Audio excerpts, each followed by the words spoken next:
The heavy iron gate screeched open, a grating, metallic groan that echoed like a dying breath, revealing a sliver of the cheerless gray sky of late winter.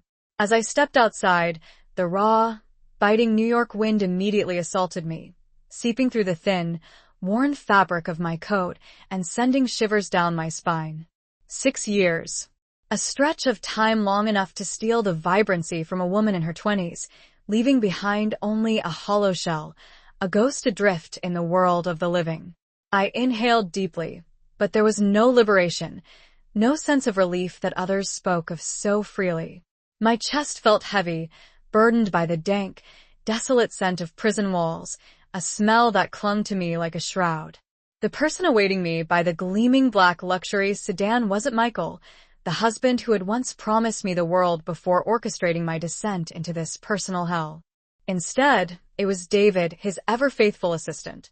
The young man, whose face always wore a mask of pained sympathy whenever he looked at me, quickly stubbed out his cigarette and hurried forward. He reached for my tattered duffel bag, then hesitated, his hand recoiling as if burned. David lowered his head slightly, his voice laced with a forced, trembling reverence. "Miss Catherine, Mr. Caldwell had an unexpected board meeting and couldn't be here. He asked me to take you to your new home." I didn't respond, didn't even bother to sneer at the age-old excuse. I simply gave a silent nod and slipped into the plush backseat of the car. The interior was warm, filled with the expensive, unfamiliar scent of cologne, a fragrance so foreign it made my stomach churn. Throughout the drive, David kept glancing at me in the rearview mirror, his eyes a mix of pity and uncomfortable curiosity. I simply turned my face to the window, wanting to avoid his gaze. New York City had transformed dramatically. Skyscrapers clawed at the sky, packed together like teeth, and the streets pulsed with relentless traffic. Whispers erupted like a disturbed beehive. I heard the new archivist used to be a janitor. The CEO just brought her in out of nowhere. Probably some old flame he decided to rescue. A woman with heavy makeup whispered to her colleague, just loud enough for me to hear. "Look at her. She looks like an addict. What does the boss see in her? Or maybe she's got some dirt on him." Another sneered. I kept my head down, pretending not to hear, and followed David into the elevator. I was assigned to the records department, a room in the basement that few people visited, thick with the smell of old paper. My job was to sort and organize documents from decades past, a monotonous and isolating task, exactly what Michael intended, to keep me from interacting with too many people. I worked like a machine, never speaking, never making eye contact. If anyone asked me a question, I would only nod or shake my head. Soon, everyone in the company started calling me the mute. I didn't care. My world was now silence. Michael had told the department head not to give me any strenuous tasks, but I didn't want that. I threw myself into the heaviest work. Whenever a new shipment of document boxes arrived, instead of waiting for the mail staff, I would haul the heavy cartons myself. I gritted my teeth, the veins bulging on my thin arms, sweat soaking my blouse. With every strained muscle, with every jolt of pain in my spine, I felt a strange satisfaction. Physical pain helped me forget the emotional agony tearing me apart. It helped me feel that I was. Even in the wretched existence of a worm, I clung to life. Then, one day, Michael surprised me, finding me struggling with a box twice my size. He flew into a rage, snatching it from my grasp and slamming it down. "What do you think you're doing?" he roared, his face flushed.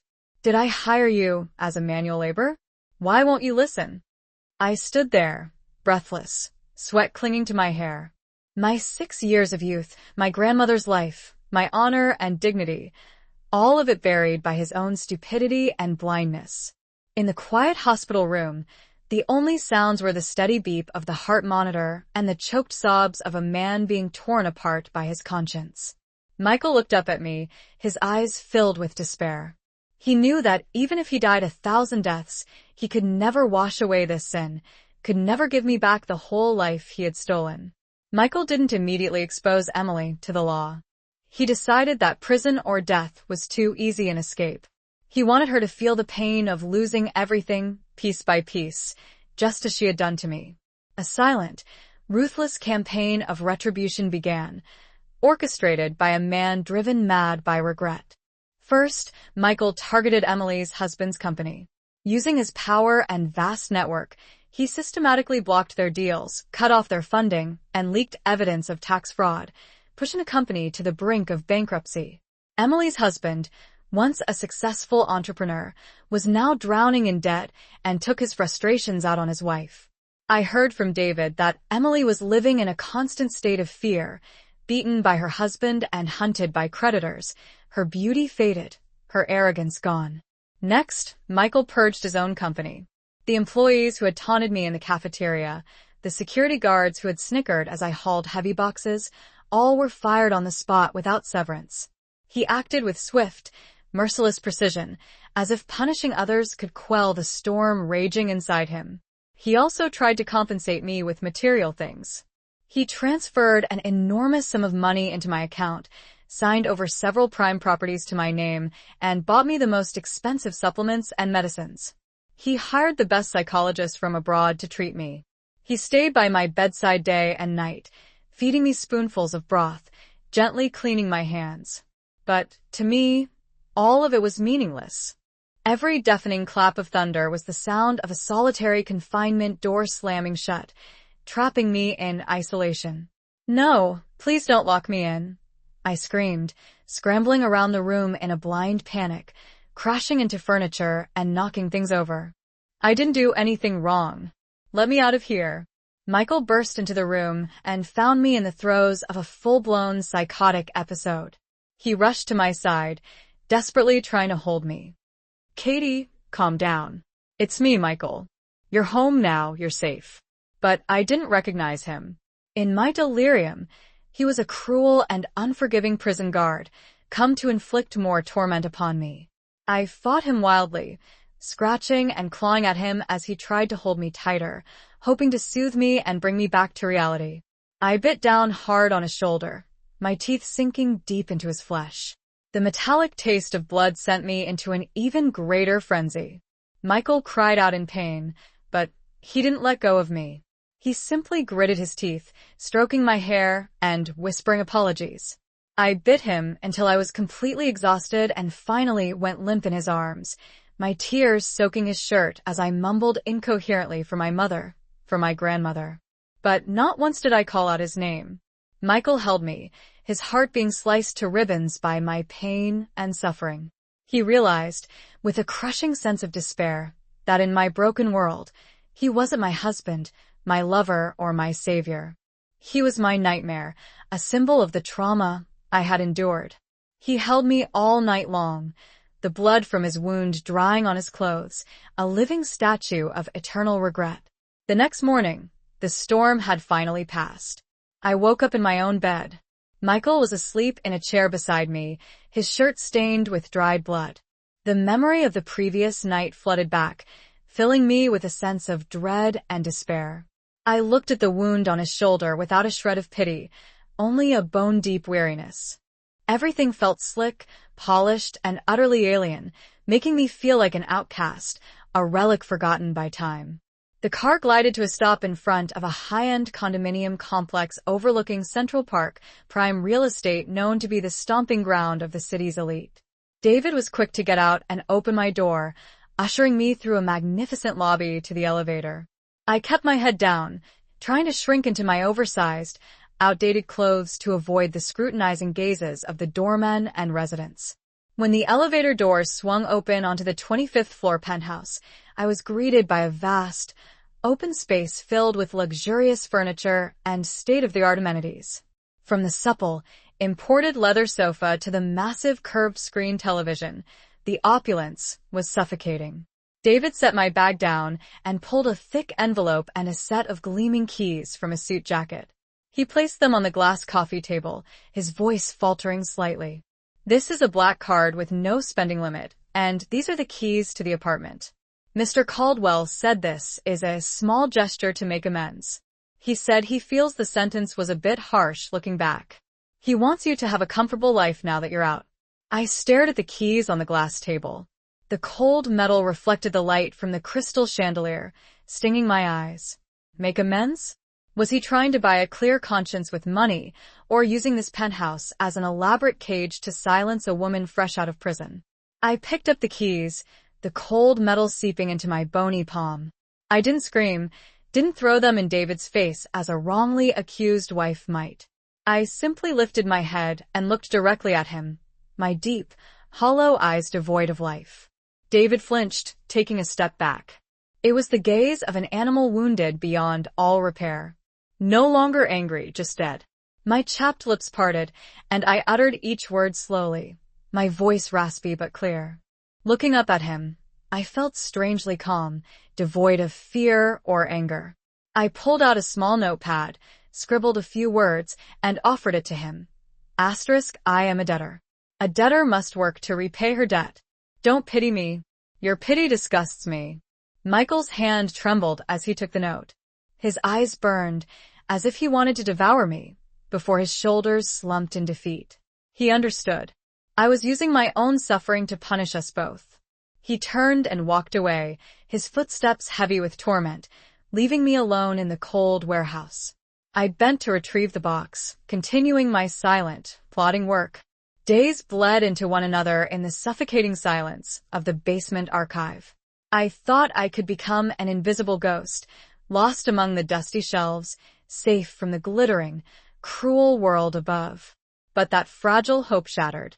One rainy afternoon, the archive door swung open, and the sharp, arrogant click of high heels echoed on the concrete floor. It was Jessica, Michael's fiancée.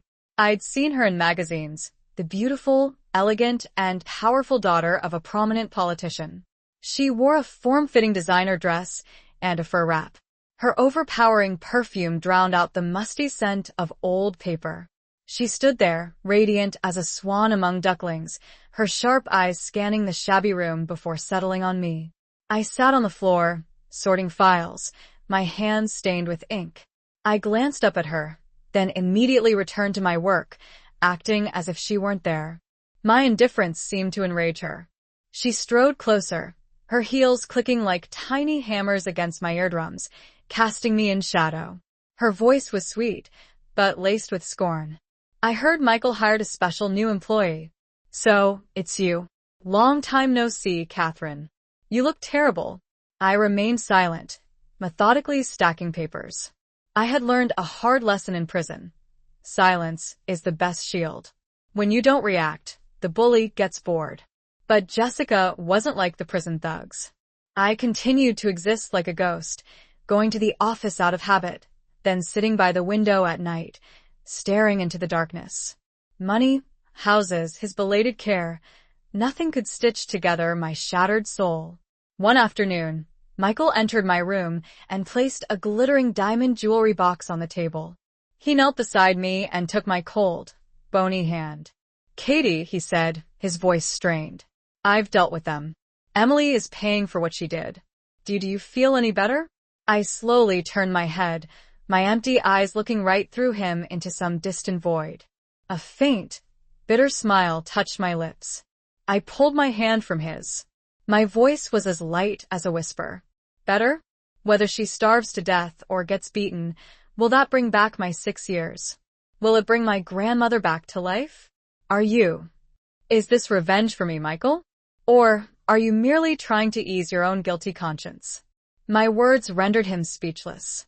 He lowered his head, his shoulders trembling with emotion. He understood that regardless of his actions, the chasm between us, a chasm forged by blood, tears, and the taking of a human life, could never be bridged. That very night, a sudden and violent storm descended upon the city. Rain lashed down in unrelenting sheets, and the wind howled fiercely around the villa, as if in mourning.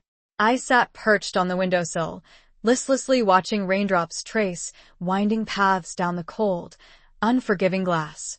My heart, once full of life, was now a barren wasteland, devoid of hope or feeling.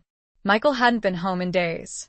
David claimed he was preoccupied with managing the company's crisis and dealing with Emily's mess. But I was indifferent. He could turn the entire world upside down for all I cared. It simply had nothing to do with me anymore. Around midnight, the roar of a car engine shattered the oppressive silence. The gates swung open, and Michael stumbled inside, utterly soaked and reeking of alcohol. I knew, with absolute certainty, that if I stayed here, we would both slowly perish in this private hell of our own making. When he woke up, I looked him straight in the eye, my gaze unwavering. "Michael," I said, my voice calm but firm, "you have to let me go." He started to protest, but the look in my eyes silenced him immediately. "Why are you keeping me here, Michael? To watch me slowly descend into madness, night after night? To torture yourself with my pain and suffering? You want to make amends for what you've done? The only way you can truly do that is to let me disappear from your life. Don't look for me, Michael. Let's just pretend that the old Catherine really did die.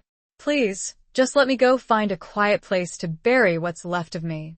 He bowed his head, his shoulders shaking with suppressed emotion. He knew, deep down, that I was right.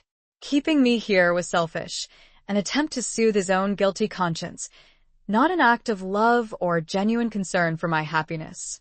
After a long and painful moment, he looked up, his eyes red and swollen. "All right, Katie," he whispered, his voice barely audible. "I'll let you go." He went to his safe and returned with a bank card and a savings passbook. "But you have to promise me you'll take this," he said, his voice cracking with emotion. "It's not charity, Katie. It's the money from the sale of your grandmother's land. Take it so I know you won't starve somewhere, alone and forgotten. If you refuse to take it, I won't let you leave."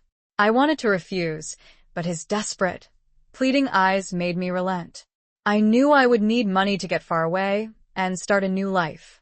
"Fine," I said coolly, masking my true feelings. "I'll take it." "Thank you, Katie." It was the price he owed me for my 6 years in hell. For the first time in years, I went into the kitchen and tied on an apron.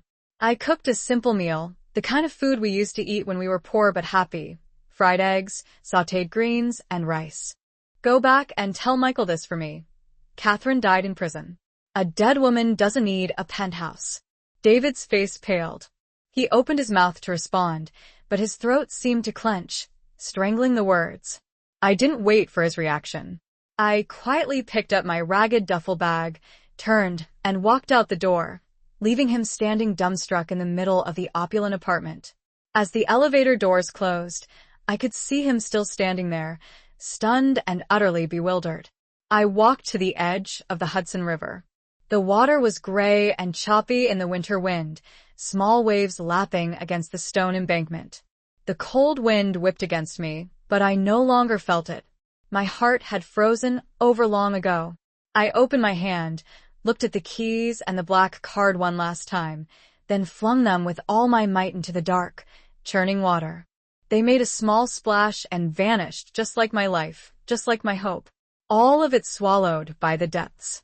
I turned and walked away, disappearing into the hurried crowds, a nameless phantom in this glittering city. I learned later that at the exact moment I threw those keys into the frigid river, Michael was sitting in his executive office on the top floor of his prestigious real estate empire, waiting for a call. He sat in his powerful leather chair, a half-smoked cigarette between his fingers, his eyes fixed on the phone on his desk.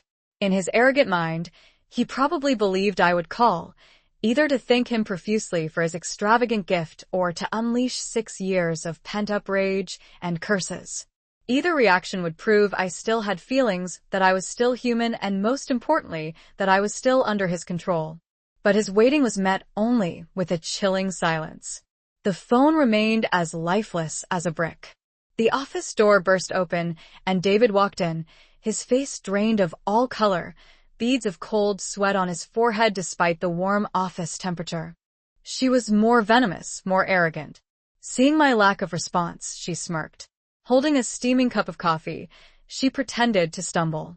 "Oops," she cried dramatically as the hot, dark liquid spilled all over my thin arm, seeping into the old, raised scars. The burn was sharp, like salt in a wound. I flinched and pulled my arm back, but didn't make a sound.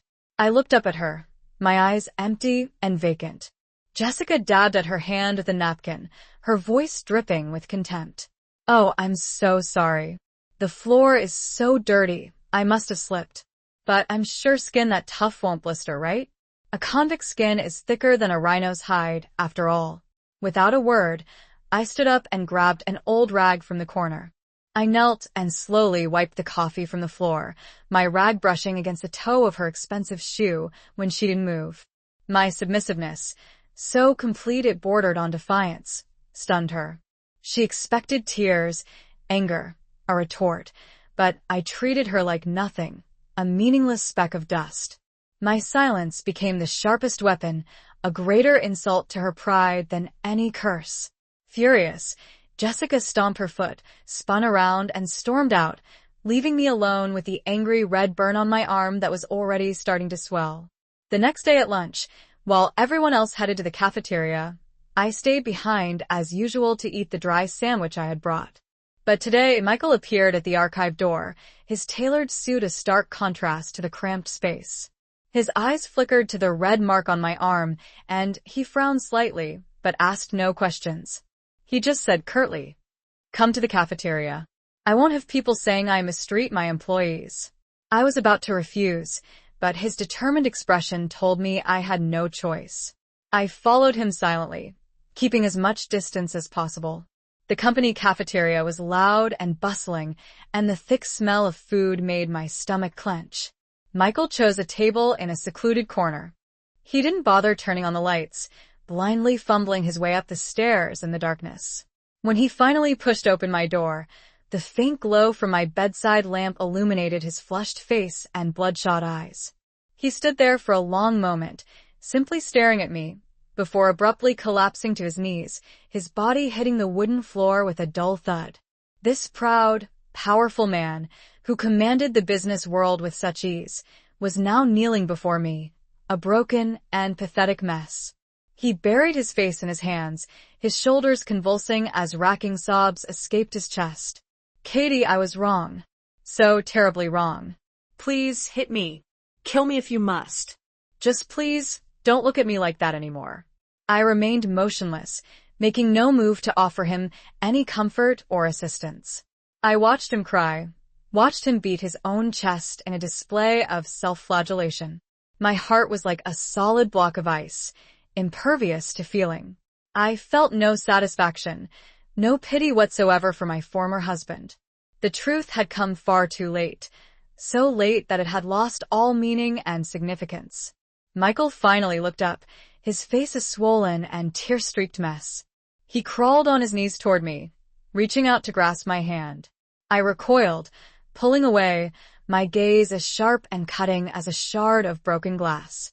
My voice was flat, devoid of all emotion. "What are you crying for, Michael? Are you pitying me, or are you simply crying for your own putrid conscience?" He froze, stammering incoherently. I want to make it up to you, Katie. I'll spend the rest of my life atoning for what I've done." I cut him off with a bitter, hollow laugh. "Atoning? You killed me, Michael, and now you're sorry? What if I were to take a knife and kill you right now, then kneel and offer my apologies? Would you suddenly come back to life? Would you even be able to forgive me?" My question struck him like a sledgehammer, leaving him utterly speechless. The familiar sounds and smells filled the cold and sterile house, momentarily bringing it back to life. When Michael came home, he froze in the doorway, staring at the hot meal on the table as if it were a mirage, an impossible dream. "Sit down and eat, Michael," I said softly. He sat down at the table, his hands shaking uncontrollably as he picked up his fork. He took a bite of egg, and tears immediately streamed down his face, splashing into his rice. He ate ravenously, sobbing as if it were the most delicious meal he had ever tasted in his life. It's just like it used to be," he choked out between sobs. You've forgiven me, haven't you, Katie?" I didn't answer him. I simply put another piece of sautéed greens on his plate. I had secretly dissolved a mild sleeping pill in his soup, just enough to give him a long, dreamless sleep. "Eat up, Michael," I thought to myself. "You'll need your strength to face the loneliness that's coming." After he finished eating, he slumped over the table, fast asleep, with a contented smile on his face. I gently helped him to bed and tucked him in. I stood there for a long moment, looking down at his face, which had aged so much in the past few years. Then I went in my room and packed my single canvas bag. I left behind all the expensive clothes and jewelry, taking only a few old outfits, the carefully stitched up teddy bear, and the bank card. On the dresser, I left the keys and a short note. Thank you for the meal. Goodbye. I slipped out of the house and into the silent night, leaving my entire painful past behind me, hopefully forever. When Michael woke the next morning, the sun was streaming through the windows. The memory of our dinner together brought a fleeting smile to his face. He jumped out of bed and ran to my room. Katie, time for breakfast. But the room was empty. The bed was neatly made and cold. On the dresser, he saw the keys and the note. 2 words stared up at him, a final, brutal judgment. Goodbye. Michael frowned and stubbed out his cigarette, his deep voice resonating with authority. Where is she? Did she take the keys? Why hasn't she called me? David swallowed hard, his voice trembling as he relayed my exact words, not daring to omit a single one. She didn't accept them. She told me to tell you that Catherine died in prison. A dead woman doesn't need a house. Michael froze, the pen in his hand stopping midair. A flash of disbelief, then fury, crossed his handsome face. He shot up from his chair, the cigarette falling from his hand and scorching a patch of the expensive carpet unnoticed. She dared to say that? Then where did she go? He roared, the volume making David jump. David stared at the floor, mumbling. She threw everything into the Hudson River and left. I couldn't keep up with her. She vanished, as if into thin air. Michael slammed his fist on the desk, the sound echoing through the vast room. He couldn't believe that the woman who had once loved him enough to sacrifice her youth, who had knelt and begged him to believe her, could now be so cold, so final.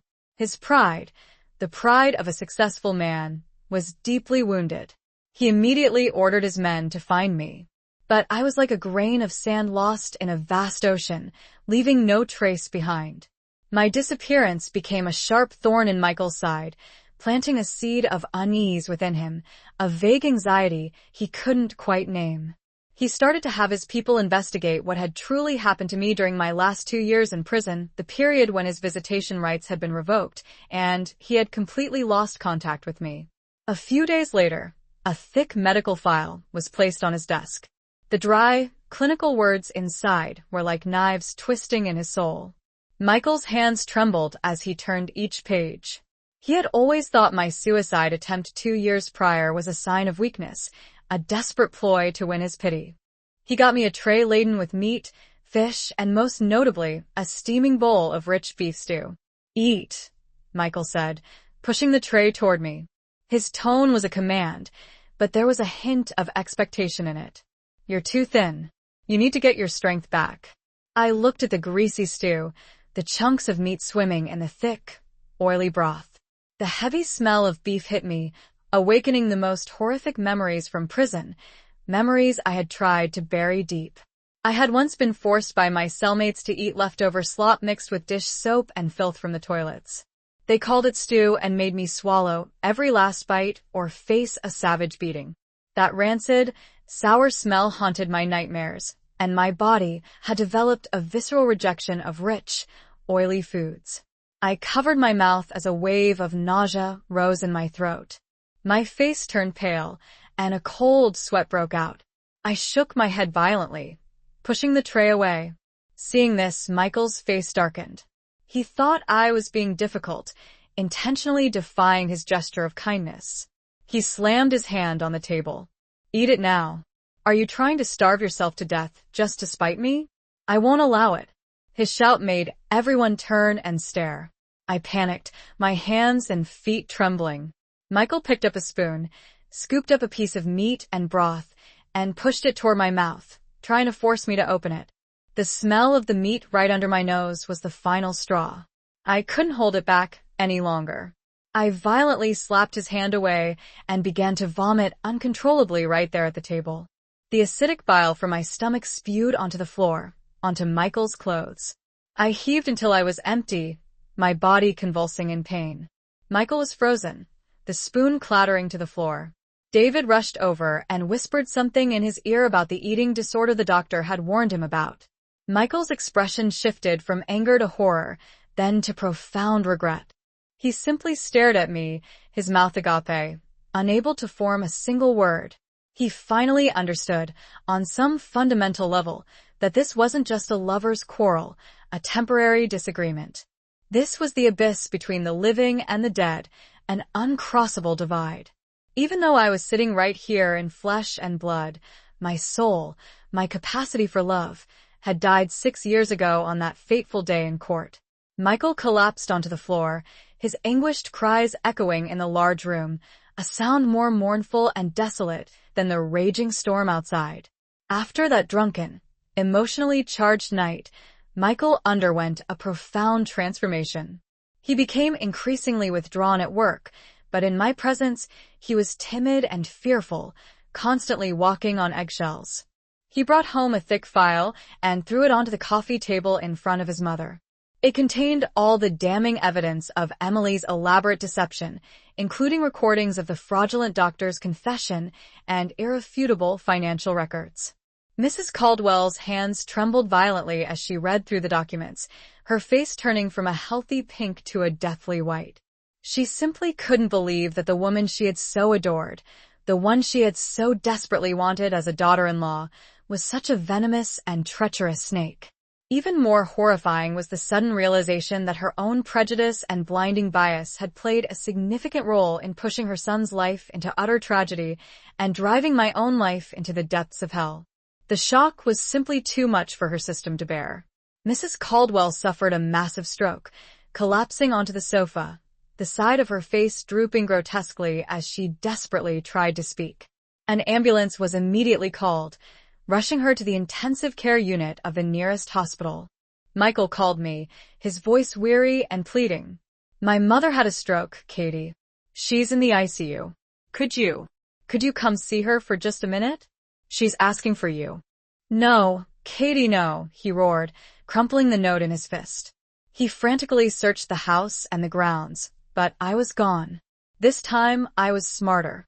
I didn't take a bus or a train that could be easily tracked. I walked to a nearby highway and hitched a ride with a long-haul trucker heading south. I threw away my cell phone, severing my last tie to my old life. Michael searched frantically for me, hiring the best private investigators and offering his entire fortune as a reward. But I had vanished completely, using all of the survival skills of a person who had once been pushed to the absolute edge. The villa became a tomb. Michael neglected his company and locked himself in my room, drinking himself into a stupor and screaming my name into the emptiness. He finally understood the true price of his cruelty, eternal loneliness. After 3 days on the road, I arrived in a small, isolated town nestled deep in the Blue Ridge Mountains of North Carolina. The air was clean and cool, and the surrounding scenery was breathtaking.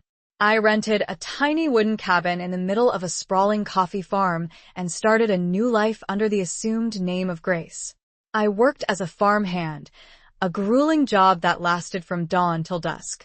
My hands grew rougher and calloused, but I found a sense of peace and purpose in the physical labor. Here, no one knew my past. The simple, kind locals judged me only by the amount of coffee I could pick each day. One day, I found an abandoned puppy by the side of the road.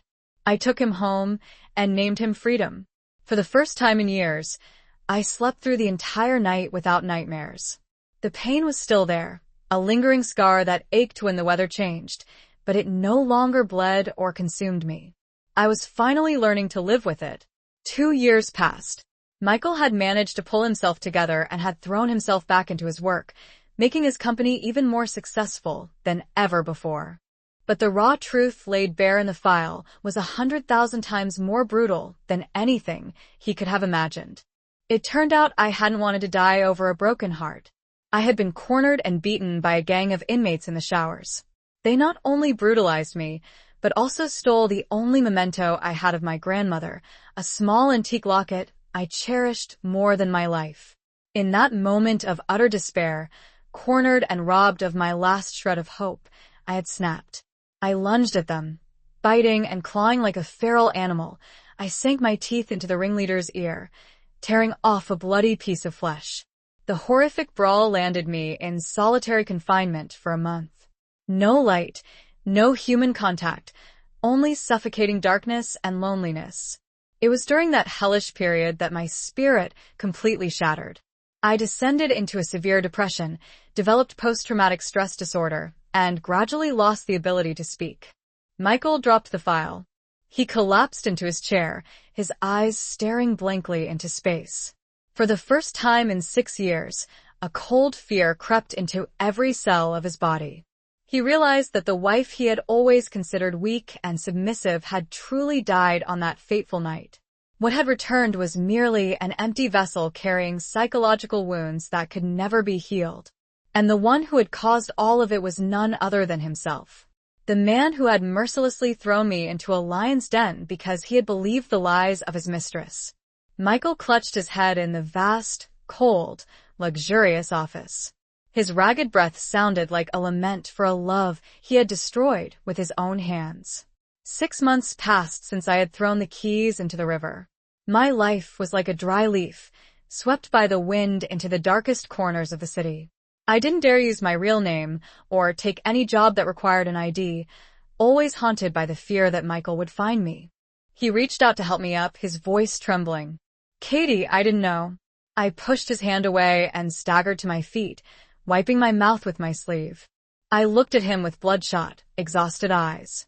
My voice was a hoarse whisper, like wind whistling through a rotten doorframe. "Who are you putting on this show for? Your kindness is more terrifying than a beating in prison." With that, I stumbled away, leaving Michael standing alone amidst the mess, surrounded by curious stares and the deafening silence of his own conscience. News that I was working at the company reached Michael's mother, Mrs. Caldwell, with astonishing speed, likely from Jessica or the office gossip. The sharp, formidable woman who had tormented me years ago stormed into the company the very next morning.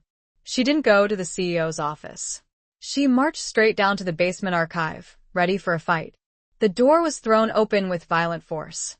Mrs. Caldwell stood there, clutching a designer handbag, a diamond-ringed finger pointing straight at my face. Her shrill voice echoed down the hall. "You little witch! You have the audacity to come back here and latch onto my son again? Haven't you ruined him enough? You jailbird! You bad omen! How long are you going to haunt my family?" I was holding a box cutter, preparing to tape up a carton. At the sound of her voice, my hand paused, but it didn't tremble. I looked up at her, the mother-in-law who had once forced me to scrub floors on my knees, who had kicked my bowl of rice onto the floor for the dog. I used to be terrified of her, but now, looking at her, I felt only a bitter, dark amusement. Seeing my silence, Mrs. Caldwell grew bolder. She lunged forward, raising her hand to slap me. "Are you deaf? Or are you trying to use that pathetic look to trick my son again? Get out of my sight." Her bejeweled hand swung toward me, but it stopped in midair. Her eyes widened in terror. Her face went ashen, and she stumbled backward, stammering. I desperately wanted to refuse his request, but thinking of the 5-year contract I had signed, I reluctantly agreed. When I walked into the sterile intensive care unit, the overwhelming smell of antiseptic assaulted my senses. Mrs. Caldwell lay motionless in the bed, hooked up to a bewildering web of tubes and wires, her face hideously distorted by the stroke. When she saw me, a flicker of belated and profound regret appeared in her eyes.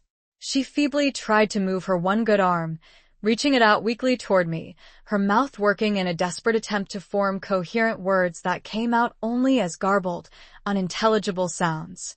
She wanted to take my hand, to finally offer a sincere apology. I stood rigidly at the foot of the bed, coldly watching that withered hand grasping helplessly at the air. I had once yearned for that hand to offer me comfort, for her to finally call me her daughter. But that hand had only ever slapped me, had only ever pointed at me in condemnation and scorn. Now, Seeing it reach out to me in supplication, I felt no sympathy whatsoever, only a rising wave of nausea. I took a deliberate step back, placing myself well out of her reach. My gaze was as cold and unforgiving as if I were looking at a complete stranger on the street. "You should rest," I said, my voice flat and devoid of any warmth, almost cruel. "Don't strain yourself trying to speak. No one can understand a single word you're saying, and even if they could, it wouldn't change a single thing." Mrs. Caldwell's hand fell limp and lifeless against the white sheet. A single tear traced a lonely path through the network of wrinkles on her face. She understood with agonizing clarity that my cold, detached indifference was far more painful than 1,000 curses or angry recriminations. I no longer saw her as a mother figure, or even as someone worthy of my hatred or resentment. But he was a changed man, cold, somber, with a permanent sadness etched into his eyes. He never dated or remarried, living alone in the vast, empty villa. He used most of his personal fortune to create a legal aid foundation for wrongly convicted women. It was his silent penance, his way of trying to atone for his past sins. His mother, Mrs. Caldwell, had survived her stroke, but was left paralyzed and unable to speak. Michael meticulously cared for her physical needs, but shrouded her in a chilling silence. For 2 long years, he never spoke a single word to her beyond curt inquiries about her health. His silence was her life sentence, a daily torment of regret for the family she had shattered. My peaceful life continued, as quiet and uneventful as the clouds drifting lazily over the mountains. I thought that I had truly escaped my past until one fateful day. David was on a business trip, scouting potential coffee suppliers in the area. He was wandering through the local farmer's market when he happened to pass by me. I was wearing old work clothes, a bandana covering much of my sun-weathered face, selling some foraged mushrooms. He glanced at me briefly, then stopped abruptly.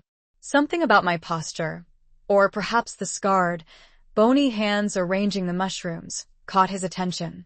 He backed away into a corner, pulled out his cell phone, zoomed in, and snapped a picture. He sent it immediately to Michael. Hundreds of miles away, Michael was sitting in his office when his phone buzzed with a new notification. He opened the message, and time seemed to grind to a halt. His eyes locked onto the image, his hand trembling so violently he nearly fumbled the phone. It was undeniably me, etched with the passage of time, marked by the trials I had faced, yet still, unmistakably me. Tears welled and streamed down his face unchecked.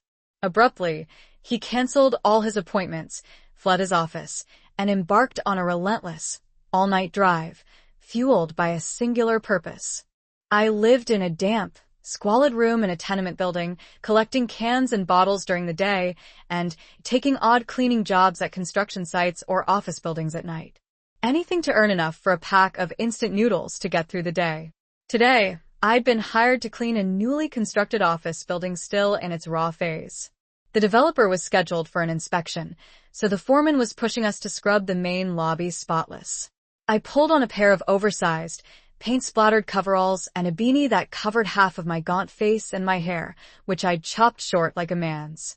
Holding a high-pressure water hose, I kept my head down, meticulously blasting away every speck of dried mud from the concrete floor. The loud hum of the pump helped drown out the gnawing hunger in my stomach. As I worked, the sharp, rhythmic sound of leather shoes striking the floor grew closer, accompanied by the murmurs of a crowd. I instinctively shuffled to the side, my head still lowered, planning to wait for them to pass. But the pair of polished dress shoes stopped directly in front of my water hose, blocking my path. I glanced up. My eyes met a pair of perfectly creased, expensive trousers that radiated a kind of power and wealth people like me could only ever observe from a great distance. "Hey you, get out of the way for the boss," the site manager yelled. But before I could move, a deep, familiar voice that made my heart stop said, "Wait." The man took a step forward and bent down, trying to see the dirt-streaked face hidden under my beanie. I panicked, my whole body trembling. I wanted to turn and run, but my feet felt cemented to the wet floor. It was Michael. He was still handsome, still the elegant, arrogant CEO. But the look in his eyes as he stared at me was one of utter shock and disbelief. He whispered, his voice cracking with emotion. "Katie, is that you?" I had raised the box cutter, but I hadn't pointed it at her. I had pressed the sharp, cold blade against my own neck, right over the carotid artery that pulsed beneath my thin skin. I stared at her, my eyes wide and unblinking, as empty of emotion as a dead fish. I said nothing. I just slowly increased the pressure, and a thin line of red blood welled up and trickled down my neck, staining the collar of my white blouse. My action was not a threat. There was no hesitation. It was the calm readiness of someone willing to discard their life at any moment. For a person who was already dead inside, what was there to fear about physical death? You're insane. Mrs. Caldwell shrieked, her voice shaking with pure terror. She had never seen anyone act like this, had never witnessed such mad desperation. She was afraid not that I would harm her, but that she would be forced to witness a death, that my blood would stain her reputation and her luxurious life. I took a step toward her, the blade still pressed to my throat, the blood still flowing. She scrambled backward, tripping over her own feet. Don't come near me, you psycho.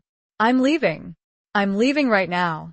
She turned and fled, forgetting all her usual poise, the sound of her stumbling heels echoing down the hallway. I stood there, watching her disappear, then slowly lowered the box cutter. I wiped the blood from my neck. The stinging pain was a reminder that I was still alive.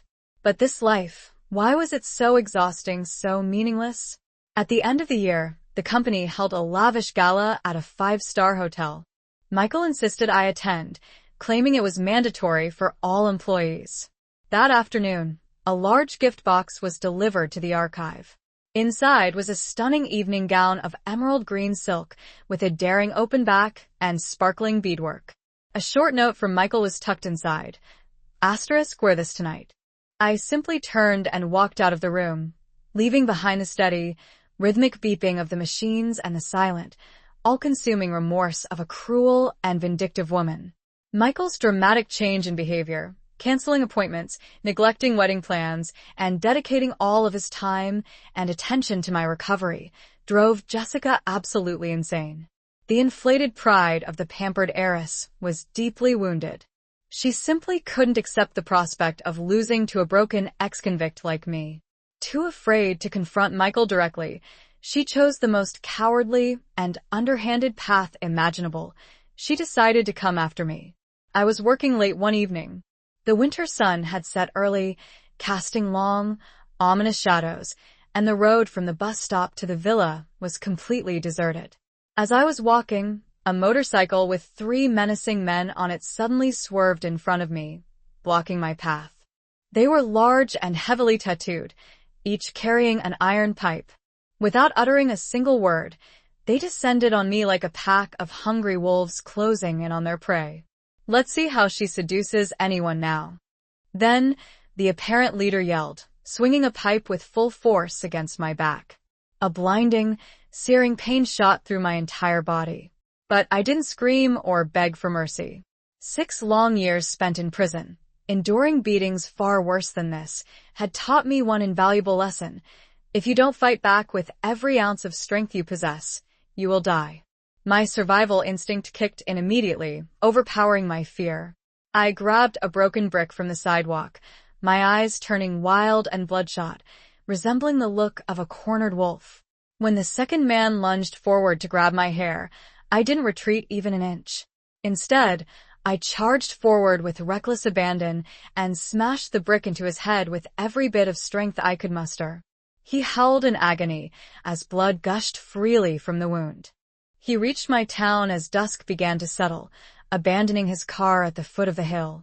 He ascended the muddy path towards my secluded cabin on foot. Seeking cover behind a towering oak, he observed me from a distance. I was seated on my porch, diligently mending a shirt, with Freedom, my loyal companion, dozing peacefully at my feet. A small neighbor girl, barely 3 years old, scampered up to me, her voice filled with innocent affection as she called me Mama Grace, and leaped into my lap. I laid down my sewing, playfully tickled her, eliciting a burst of giggles, and then I smiled, a genuine, radiant smile that illuminated my entire face, reaching my eyes. It was the smile Michael hadn't witnessed in 8 long years, the smile he had believed he had extinguished forever. He stood frozen in the encroaching darkness, his heart heavy with a dull ache. He witnessed the tranquility I had discovered, a simple, yet profound peace that all his wealth and influence could never procure. He recognized that I had rediscovered my vitality not because of his attempts at redemption, but by escaping his orbit. He was consumed by the urge to rush to me, to embrace me, to confess the extent of his maddening longing, but his feet remained firmly rooted to the spot. He was paralyzed by fear. He was terrified that his presence would shatter the fragile peace I had found, replacing it with the familiar terror of the past. He was the storm, and only in his absence could I find serenity. He remained there throughout the night, the cold dew saturating his clothes. Just before dawn broke, he accepted that he had to leave. He carefully placed a potted wild orchid he had purchased at the market on my doorstep. He cast one last, lingering glance at the closed door. "Be well, Katie," he whispered to the wind, his voice cracking with emotion. He turned and walked away, not daring to look back, afraid his resolve would crumble. I bit my lips so hard I tasted blood, trying to hold back the sob rising in my throat. I shook my head frantically, trying to back away, but Michael was faster. He lunged forward and grabbed my wrist so thin it was just skin and bone. His hand was warm, but to me it felt like a red-hot iron clamp, bringing back painful memories of being restrained, of being interrogated in prison. "You've hidden yourself well," Michael cried out, his voice lost in the whistling wind of the construction site. "Look at you. Do you even look human anymore? Why did it come to this?" His touch, his breath, it was all a spark to the powder keg of emotions I had suppressed for so long. Utter terror morphed into the frenzied resistance of a cornered animal. I didn't say a word, didn't explain or beg. I tried to yank my arm away, but his grip was too strong. In a blind panic, I aimed the high-pressure hose in my hand directly at him. Whoosh! A powerful jet of frigid water slammed into his expensive suit, his handsome face, his entire arrogant demeanor. The crowd gasped in horror. A few security guards started to rush me, but Michael raised a hand to stop them. He stood his ground, taking the full force of the relentless blast, getting soaked from head to toe. He looked at me, his eyes bloodshot, never flinching, as if he wanted to use this physical pain to atone for the guilt tearing him apart. I stared back, my fingers still clamped on the trigger, but my tears were now mixing with the dirty water on my face, salty and bitter. Michael didn't seem to care about his drenched state. He slicked his wet hair back, revealing a resolute forehead now etched with lines of exhaustion. He signaled to the stunned guards, his voice regaining its cold command. But his gaze on me remained heavy with an indescribable sorrow. "Get her in the car. Take her back to the office." I struggled, tried to scream for help, but what was the strength of a frail woman against 2 massive bodyguards? I looked at the expensive dress, then down at my own rough, calloused hands, and felt a bitter irony.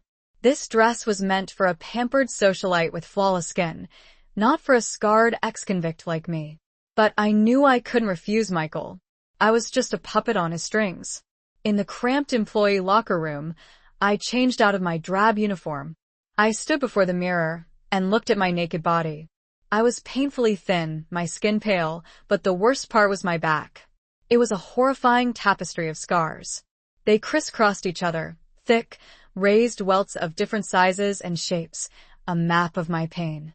Some were from the guards' stun batons, others from beatings with iron rods by fellow inmates. Some I had inflicted on myself during my delirious nightmares.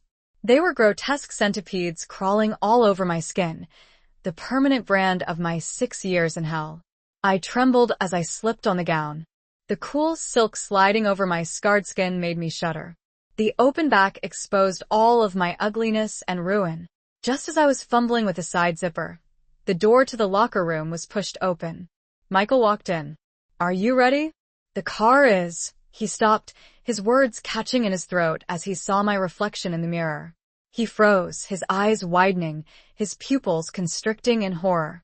He stared, transfixed at the gnarled scars, the puckered, discolored skin on my back. He had never imagined that the body of the wife he had once held could be so ravaged. The raw truth, more brutal than any description in a medical file, hit him with the force of a physical blow. "Katie, you're back," he breathed, his voice a ragged, trembling whisper. He took an involuntary step forward, raising a shaking hand as if to touch the scars, to confirm if they were real or just a nightmare. The moment his fingertips brushed against my ruined skin, it was like an electric shock. The terrifying memories of the beatings flooded back. The other two men froze in their tracks, momentarily stunned that a seemingly frail woman could be so ferocious and unrelenting. I stood there trembling, clutching the bloody brick high above my head, my eyes radiating a madness that seemed to say I was fully prepared to die and take them all down with me. "Come on, who wants to die next?" I screamed, my voice a feral rasp. Just then, Michael's car screeched to a halt nearby. He and David leaped out, visibly horrified by the scene unfolding before them. Michael stared at me, disheveled, covered in dirt and blood, but standing defiant like a warrior making her last stand. The thugs, realizing that Michael was not someone to be trifled with, quickly dragged their injured friend away and sped off. Michael ran toward me, but I brandished the brick menacingly, keeping him at a distance. "Stay back, Michael. Don't touch me," I yelled, tears finally breaking free and streaming down my face. Michael stopped dead in his tracks, his face a mask of anguish and despair. He realized, perhaps for the first time, that I was no longer the gentle Catherine he had once known and loved. Life had transformed me into a porcupine, ready to hurt anyone, including myself, in order to protect the fragile life I had left. It didn't take Michael long to trace the attack back to Jessica. It was the final straw. He would not tolerate anyone harming me ever again. The next morning, he called an emergency press conference. In front of hundreds of cameras, he stood at the podium, his face cold and resolute. He announced the unilateral cancellation of his engagement to Jessica, accepting all the potential financial and reputational consequences. "I sincerely apologize to Miss Jessica's family for this sudden and unexpected decision," he stated. "But I have come to the realization that my heart can only truly belong to my ex-wife, Catherine. I made a terrible mistake in the past and allowed her to suffer unjustly." When I opened my door that morning, the first thing that caught my eye was the orchid, its vibrant purple blossoms swaying gently in the morning breeze. I scanned my surroundings. The road appeared deserted, but then I noticed them. Deep imprints in the damp earth, the distinct footprints of expensive men's dress shoes. My heart skipped a beat in recognition. I knew who had been there. Only he knew of my deep affection for this particular flower. Only he would endure the long night, standing outside, too afraid to knock. Michael had found me. An old fear, a primal instinct, took hold. My first impulse was to flee once again. But then I paused. I looked at the orchid, then at the receding footprints leading down the hill. He had come. He had seen me, and he had made the conscious decision to leave, to grant me the peace I so desperately sought. It signified that he finally understood. He had finally relinquished his hold. An immense weight lifted from my soul. I didn't pursue him. I harbored no resentment. I bent down and picked up the orchid, carefully carrying it inside and placing it on the windowsill, where it could bask in the sunlight. The past was, at long last, relegated to the past. I didn't forgive Michael. Some wounds are simply too deep to ever fully heal, but I no longer carried the crushing burden of hate. I brewed a cup of tea and sat by the window, watching the clouds lazily drift over the mountaintops. Life, much like tea, often possesses a bitter initial taste, but can ultimately leave a sweet, lingering aftertaste. I smiled, a quiet, peaceful smile that radiated from within. Somewhere far away, Michael was driving back to his world, and I was staying in mine, free and at peace. At last. They dragged me away like a sack of trash and pushed me into the waiting luxury car. Inside the confined space, the smell of leather mixed with the musty odor of my clothes created a bizarre scent that made me shrink further into the corner of the seat. Back at the CEO's office, Michael didn't change his wet clothes. He tossed me a clean towel and sat in the chair opposite me, water still dripping from his suit onto the polished floor. He didn't seem to notice.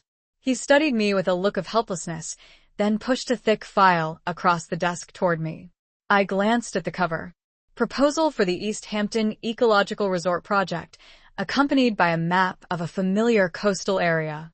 My heart pounded. That was the community cemetery in my hometown, the place where my grandmother was buried. I looked up at Michael, my eyes filled with alarm and fear. Michael slowly opened the file and pointed to a red dot on the map. His voice was low, but each word was a nail hammered into my soul. This is your grandmother's grave, isn't it? This plot of land is right in the center of the resort's development plan. According to the zoning permits, the entire cemetery has to be relocated. I trembled, my hands clutching the ragged hem of my shirt. My grandmother was my only family, my reason for living, my entire world. I was in prison when she died, unable to even attend her funeral. It was the greatest pain of my life. And now even her final resting place was to be disturbed. I stared at Michael, my voice raw with anguish. What do you want? What do you want from me? Michael leaned back in his chair, his eyes turning sharp and calculating. The compassionate look from before had vanished, replaced by the shrewdness of a seasoned businessman. I know you hate me. You won't take my money, but what about your grandmother? If you don't agree, I'll follow standard procedure. We'll have the remains moved to an unmarked mass cremation facility. You'll never be able to find her ashes. I let out a piercing scream, shoved his hand away, and scrambled into the corner, wrapping my arms around my head. Don't hit me. Don't hit me anymore. I gave you the locket. I gave you everything. Please stop hitting me. I shrieked, tears streaming down my face as my body convulsed. In that moment, I didn't see Michael. I saw the snarling faces of the inmates, the iron rods swinging through the air. Michael stood paralyzed, his hands suspended in midair, empty and cold. He watched me cowering like a wounded animal, begging for its life, and his heart felt like it was being crushed into 1,000 pieces. Asterisk, what have I done? Asterisk, he thought. Asterisk, what kind of hell did I put the woman I love through? Asterisk, the warmly lit locker room suddenly felt colder and more desolate than a tomb. After my breakdown, I was still forced to go to the gala. Michael was afraid to leave me alone, terrified of what I might do. I hid behind a large pillar, the expensive, open-backed gown feeling like a shroud wrapped around my broken body. The glittering chandeliers, the clinking of glasses, the hum of high society chatter. It all made me dizzy and sick. This world wasn't for me. I was a sewer rat dragged into the light, naked and filthy. Just as I was about to slip away to the restroom, a sharp voice called out, so familiar it sent an icy chill down my spine. Well, look who it is. If it isn't Catherine, the woman who pushed me down and caused my miscarriage all those years ago. I turned. The woman before me wore a fiery red dress. Her makeup was perfect, and a diamond necklace sparkled at her throat. It was Emily. 6 years hadn't changed her, except to make her look sharper, more cunning. I heard she was now married to one of Michael's major business partners. Emily's eyes raked over me, lingering on my gaunt face and calloused hands before settling into a triumphant smirk, the smile of a winner looking down on her vanquished foe. I intend to spend the rest of my life making amends for my actions and protecting her from any further harm. The announcement created a media firestorm. Some praised him as a romantic hero, while others condemned him as a faithless cad. Michael, however, remained unconcerned. He was ready to take on the entire world if it meant protecting me. I watched him on the large television in the villa's living room. His words were beautiful, deeply moving. The Catherine from 6 years ago would have wept with unadulterated joy. But the Catherine of today felt absolutely nothing. I simply turned off the television, plunging the room back into silence. In my hands, I held a tattered old teddy bear, its stuffing visibly poking out from the seams. It was the only gift Michael had ever given me. I had taken it to prison with me, held it tightly during the cold and lonely nights, and used it to wipe away countless tears. Now, it was as broken and dirty as our love had become. I took a needle and thread and began to carefully stitch up the tears and holes. Each stitch through the worn fabric felt like a stitch through my own heart. I wasn't fixing the bear to keep as a cherished memento. I was mending the broken pieces of my memory so that I could then bury them forever, once and for all. Whether Michael broke off his engagement or not, it couldn't change the fundamental fact that he and I now belonged to completely different worlds, separated by an unbridgeable gulf. Michael refused to give up. He clung to the stubborn belief that the embers of the past could somehow reignite the love that had long since died. One evening, as the setting sun cast long, bloody shadows across the villa, he brought in an old wooden box. He carefully placed it on the table in front of me, his movements full of reverence, as if it contained priceless treasure. "Katie, look," he said, his eyes pleading and hopeful. "I found these in storage at the old house." I was frozen. A mass cremation. My grandmother, who had toiled her entire life, would suffer such an anonymous, lonely end. Michael knew my weakest point. He knew I could endure any humiliation, any beating. But I couldn't bear for my grandmother's peace to be disturbed. He was cruel. So cruel it sent a chill down my spine. He pushed another paper toward me. It was an employment contract. "Sign this. Work for me for 5 years as an archival clerk. Consider it you paying off your old debts and medical bills with your labor.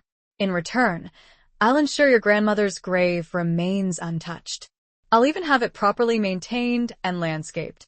After 5 years, the contract is up. You can go wherever you want. I won't stop you." I picked up the pen, my hand shaking violently. 5 years. Not as long as the 6 I'd spent in prison, but it was a new kind of spiritual confinement. I looked at Michael, the man I had once loved with all my heart, now so foreign and terrifying. But the image of my grandmother's simple grass-covered grave filled my mind, urging me to submit. I clenched my jaw and signed my name. It felt as if I had just sold my soul to the devil for a second time, not for money, but for the peaceful rest of the dead. Michael took the contract, a faint, unreadable smile on his lips, but I saw a flicker of suppressed pain in his eyes. "Good," he said. "Starting tomorrow, you'll move into my villa. Don't overthink it. It's just more convenient for work." Michael's villa was an isolated estate on a small hill shrouded by dense ancient trees, exuding a somber and chilling atmosphere. David drove me there at dusk as the blood-red sunset was being swallowed by the night. The heavy iron gates opened, and I stepped into the vast but empty grounds, feeling as though I were entering a more luxurious prison, one without bars, but that caged a person with loneliness. Michael had already hired an elderly housekeeper, Mrs. Davis, and a private doctor to be on call. I tried to walk away, but she blocked my path, cornering me against a wall.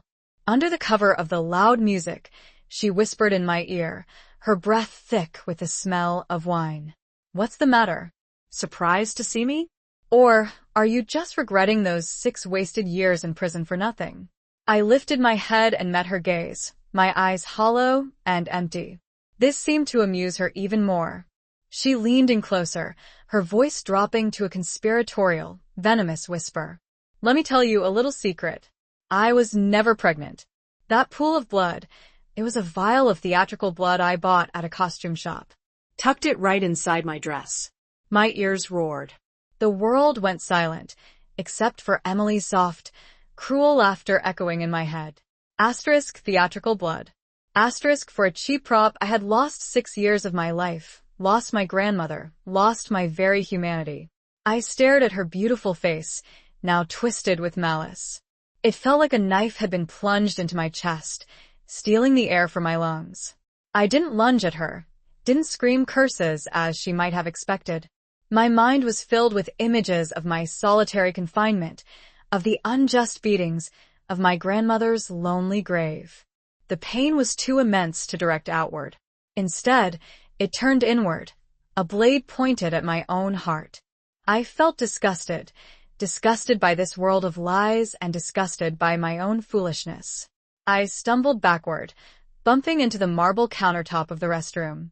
The large mirror reflected my ghostly pale face. Seeing my strange reaction, Emily looked slightly unnerved and took a step back. Suddenly, I raised my hands and clawed at my own face, my own neck, my nails digging into my skin as if trying to tear away this defiled flesh. Blood welled up, mixing with the pale makeup. I felt no pain, only a kind of crazed release. Ah, she's insane, Emily screamed before fleeing the restroom. I didn't care. I slammed my head against the mirror. The cheap silver rings we bought at that street fair back in college. The journal you kept when you were just 20 years old. And our very first picture together from that trip to Vermont. I kept them all safe, Katie. I glanced at the contents of the box. The cheap silver rings, now tarnished and dull. The worn, leather-bound journal. The faded photo of two young smiling faces, radiant with happiness and hope. These things had once been my entire world, tangible proof of a love I had naively believed would last for all eternity. Now, they were just a bitter mockery, a cruel reminder of what I had lost. They didn't evoke nostalgia or fond memories, only a sharp and stabbing reminder of my own blindness and foolishness. The girl in that photo was dead, killed the day the man beside her sent her to prison. I said nothing. I picked up the box, walked out to the patio, and went straight to a pile of dry leaves the gardener had recently swept up. I struck a match and tossed it into the pile. As the flames leaped up, hungrily consuming the dry leaves, I threw the wooden box directly into the heart of the fire. Katie, what are you doing? Michael screamed, lunging forward in a desperate attempt to pull the box from the inferno. The flames quickly caught the journal, and it erupted in a burst of fire. He ignored the intense heat, plunging his bare hands into the inferno in a futile attempt to retrieve the precious mementos. The acrid smell of burning flesh filled the air, but he didn't seem to feel the pain. His face was twisted in desperation and anguish. He managed to snatch the photo out of the flames, but it was already half charred and ruined. The girl's face had been completely turned to ash, leaving only his own smiling face alone on a blackened background. I watched him, my eyes cold and empty. As he cradled his blistered hands, his face streaked with tears and soot, he looked at me with a silent but profound reproach. He seemed to think that material comfort and being waited on hand and foot could compensate for my years of hunger and misery in prison. Mrs. Davis looked at me with pity as she led me to the largest bedroom on the second floor. It had a soft king-sized bed with white silk sheets, intricately embroidered curtains, and a balcony overlooking a flower garden. You get some rest, dear. Just call if you need anything, she said before quietly closing the door, leaving me alone in the opulent but alien space. I stood in the middle of the room, looking at the pristine white bed, and goosebumps broke out on my skin. It was too soft, too clean. So clean it reminded me of the fake comfort rooms in prisons set up to deceive inspection committees while we slept packed together on the cold, filthy concrete floor. This comfort was a trap. I was afraid that if I lay down, I would sink into a sleep from which I would never wake, or wake to find myself strapped to an operating table, my organs being harvested one by one. Night fell, enveloping the villa in darkness.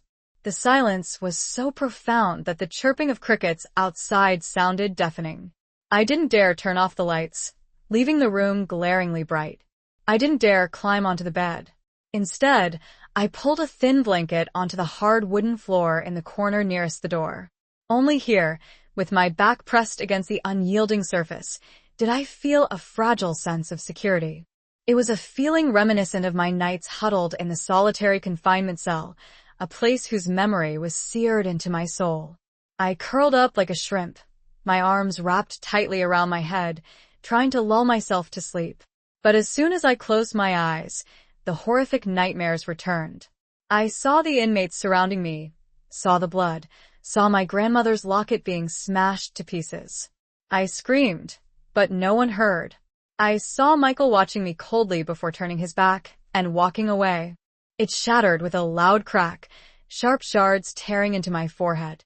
Blood streamed down, turning my vision red. The restroom door was kicked open and Michael rushed in.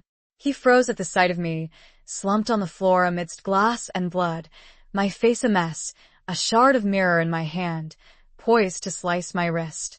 He ran to me, not caring about the broken glass piercing his shoes and hands.